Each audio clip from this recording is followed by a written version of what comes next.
Right, we're here with Rev James Roy in Bronxville, New York. Pastor Roy, tell us a little about yourself. Well, this is James Roy. I came from Bangladesh, living in Dhaka, the capital city. In the year 2000, I came here. Basically, I came on a gun threat.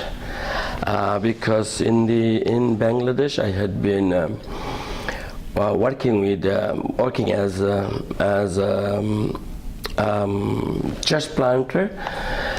Beside my official work, I was CEO of a convention that was Baptist convention, and so I had a knack to teach the gospel to the you know that the Bangladesh has a Muslim majority populated country, about 88% are Muslim. So I had to penetrate them. So I used to preach gospel to them. And so in one case, about 98,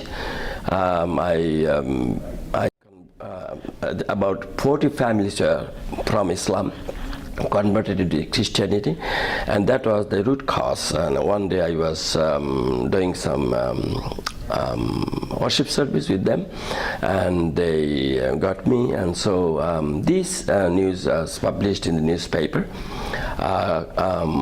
followed by the local newspaper, and followed by a nationwide circulated newspaper in 4 papers. So that trouble got me. Yeah. Were you Christian? When did you become a Christian? Well, it was about. I was baptized. You know, my background was Baptist, so I was baptized when I was about 18 years old. 18 years old. Was your family Christian? Yeah, my family was a Christian. And they were Baptists in they're Baptist. Yeah, they belonged Baptist. Okay, yeah. In Bangladesh. Okay. Yeah. What was it like growing up in Bangladesh as a Christian?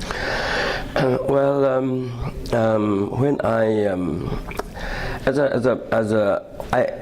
it brings me back to the civil war in Bangladesh.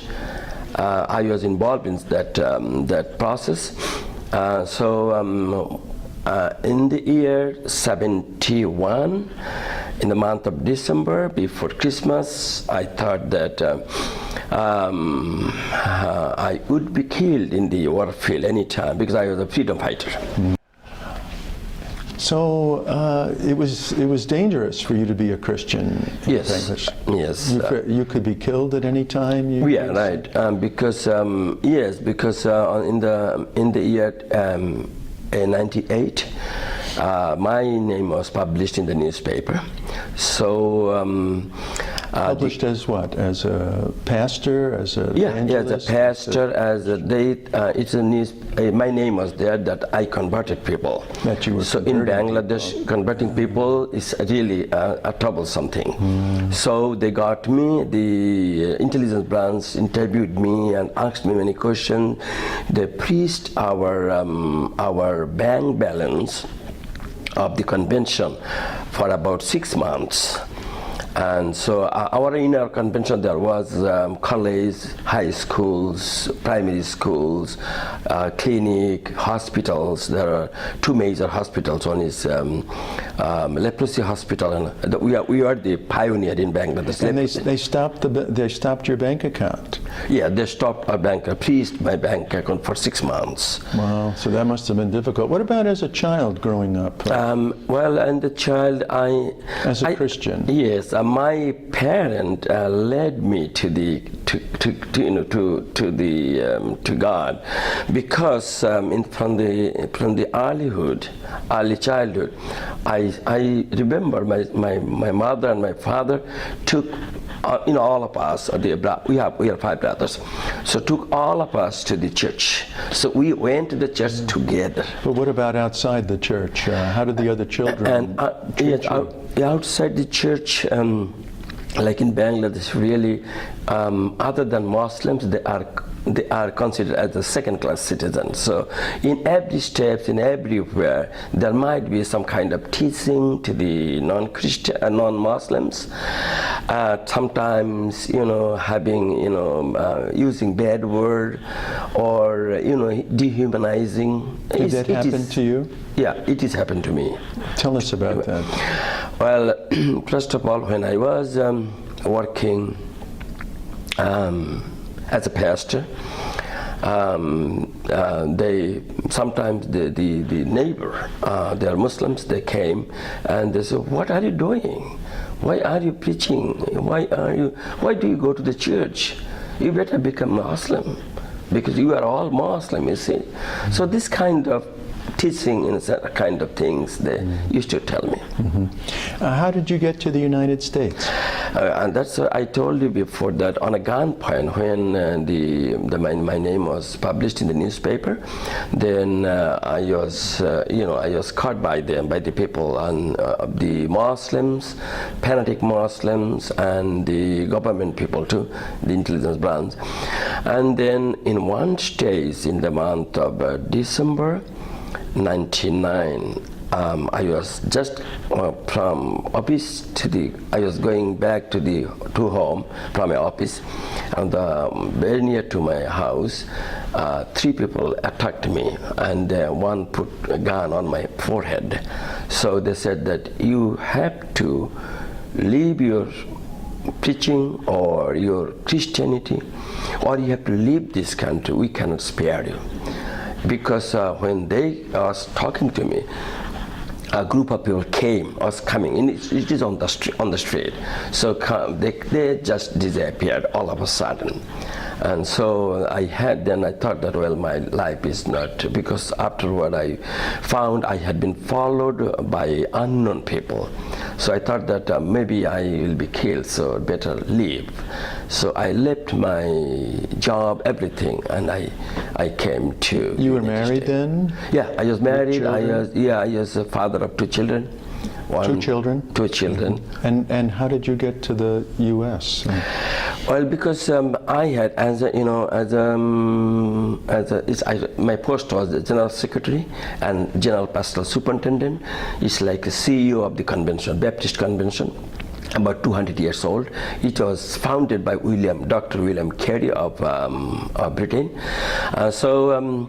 I had multiple visas for many countries, like Australia, Britain, Germany, France, including United States.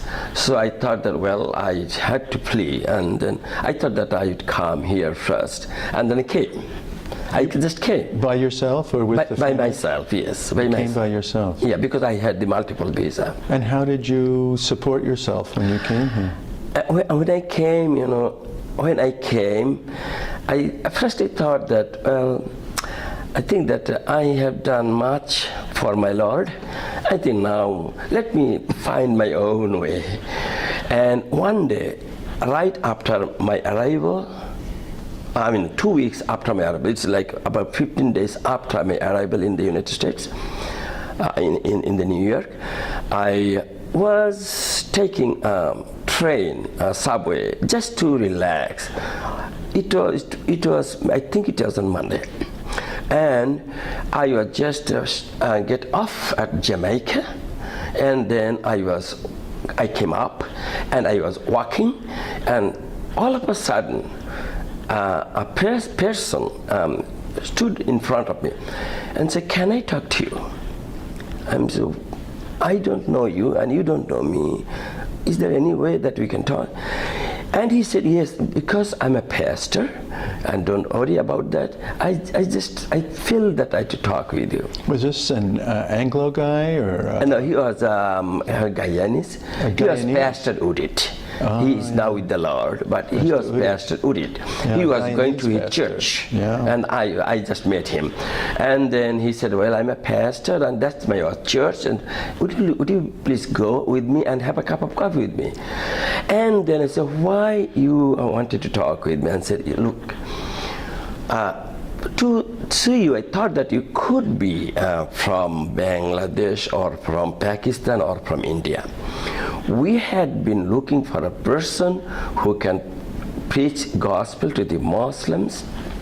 So I thought that it could be one of them. So I just wanted to talk with you. And I said, you got the right person. Then he said, would you please tell me everything in your life? You know, who are you? What did you do in Bangladesh? So I did say everything. I said, you are the perfect person for us. This was the Lutheran pastor. He was talking to you in Jamaica, Queens, right. New York. Just walked up to you and said, are we looking for somebody to preach the gospel to Muslims? Yeah. And then he said, can I take your phone number, because we have some people, you know, he was mentioning about Pastor Bourne. Pastor Bourne, again, he's with the Lord. Bourne, who was I wanted to give it to him. He's a mission exact. Would you like to give your telephone number? I said, okay. And I gave him telephone number. And like after a week or two, Pastor Bourne phoned me, wanted to see me. So we saw each other. And then he said, would you be willing to work for us? I said, look, I'm a Baptist pastor. How can I be a Lutheran worker? So he said, never mind. You just, if you are willing to do that, okay, let me think over. So in the meantime, I had another offer from Long Island. It's it's a training center to be a coordinator of that. In both cases, I had no status, but in both in that cases, they said we will give you a H-1 visa and then you can work for us, because I knew the director of that person from Bangladesh. So and then Pastor Bourne offered me that. Then I started praying at my knee, and then in one stage I thought, well, if I take that coordinating post, it was like $60,000 a year. And Pastor Bourne said, we can give you at least $1,200 a month because you have no status, nothing. And then I prayed, Lord, what to do? And in one stage, God gave me a revelation. He said, if you take that $60,000 a year, you will become Jonah, because you had been a pastor in Bangladesh. You need to preach the gospel. So I thought, well, I am not running after money. So I took this opportunity. So instead of being an administrator, you decided to be a pastor and evangelist. How did you start your ministry in New York? It is like I arrived here March 2000, and I was talking to Pastor Bourne about in the month of July, first week of July with Pastor Bourne, and he said, if you're willing, if you can do that, we can take care of you. And so he said, well, Pastor Roy, we can give you a housing. You don't need to pay anything. We can give you housing. You stay. So I lived in a parsonage. He gave me a parsonage. In a parsonage. Right. I was there alone at that time in a house. Yeah. Your wife and children were still in Bangladesh. Still in Bangladesh. And then he invited me to go to a church, so I started going to a church, and he led me to be a Lutheran, But is your family here now? Yeah. Oh, okay. And you have a church, you have a congregation. I have a church, yes. I have a church. Where is that church? In Woodside, Queens, Woodside. Yeah, in a church, in a building, or where are you worshiping? Right. We are using the Christ Church building. We're still there. Pastor Bourne took me there. In that church, we're still there. So you're worshiping is there another congregation worshiping there too, or you're the only congregation in that church? Yeah, I'm the only congregation. The English congregation is there, and we are the Bengali congregation. What is the biggest blessing you've received in ministry? Well, here in the United States. Right. I think that I could preach here. I could still continue my commitment to God. And then the other is, of course my family is with me, but my daughter had been waiting for visa, and after 12 years of waiting, she just joined with us last May 5th. That's wonderful. We came together. I had been in Bangladesh, I came together. So my daughter is here. So my whole family is now united. You're able to preach the gospel and your family is here. If somebody to ask you what's your biggest need for the ministry, what would you say? Well, I think that my biggest ministry is, my need is, I have a heart to establish other mission centers, mission point, other than the church itself. So I have now I have been working to have a mission point at Ozone Park, Brooklyn. It is actually the city line, and another one will be the Parkchester, Bronx. In this area, there are a lot of Bengalis living, Muslims living. So I want to reach out them. I have a need that I pray that my church could be very self-supported, independent church. We're still using the English congregations facilities. So this is my need, that this church, as a roster church, they should have their own building or own footing, you know. Well, maybe if somebody watching this video has an idea where you can get a building in New York, in Queens, or in wherever, they'll let us know about that. Right. Thank you very much, Pastor Roy, for your time this morning. It's a blessing, and you've been a blessing to many people. Thank you, Ben.